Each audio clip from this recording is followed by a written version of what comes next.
The year is 1967, the place, near Holsworthy, Devon in England.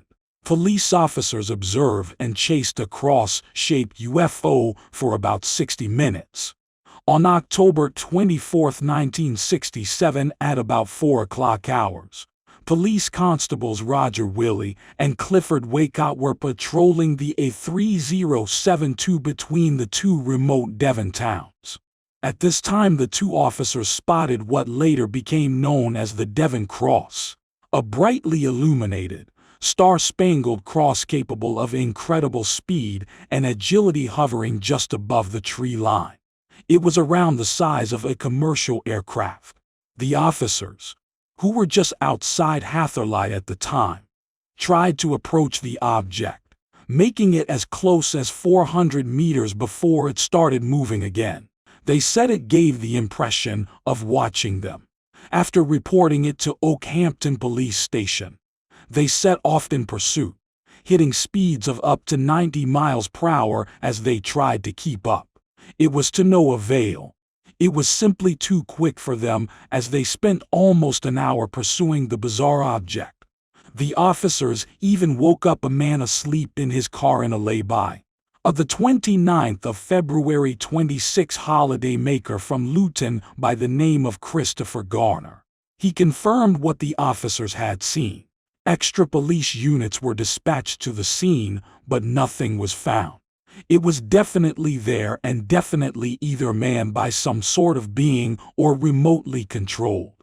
It was definitely being controlled to view our car, said PC Willey in black and white news footage from the time. PC Willey advised, on various points of its journey, it was attaining high altitude and it was down a tree, top level at other times. There was no sound that I heard at all. There was no outside sound apart from the car itself. Constable Willey just said, "Here we go then," and we drove off after it. Continued PC Waycott. It was just in front of us. We were traveling very fast.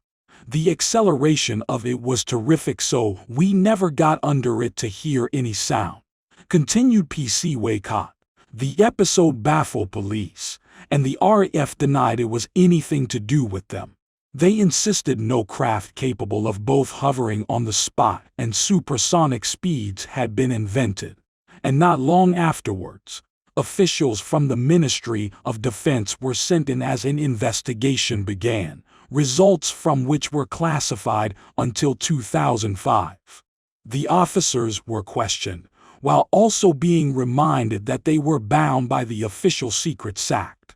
In an interview in 2004, Willey said it was something that I hadn't seen before, I haven't seen since, and something that nobody can explain exactly what it was.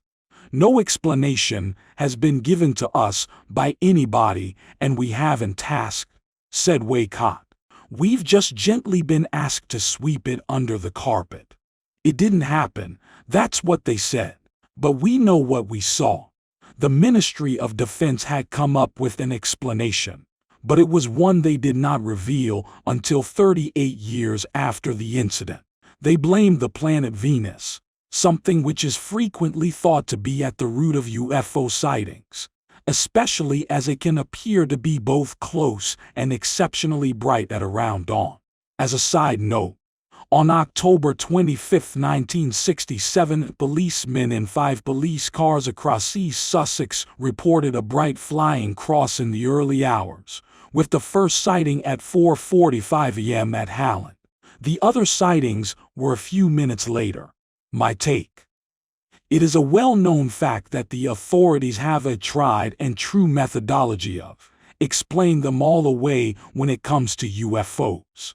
Swamp gas, Venus, ball lightning, and crazy witnesses are the go-to excuses for these types of events.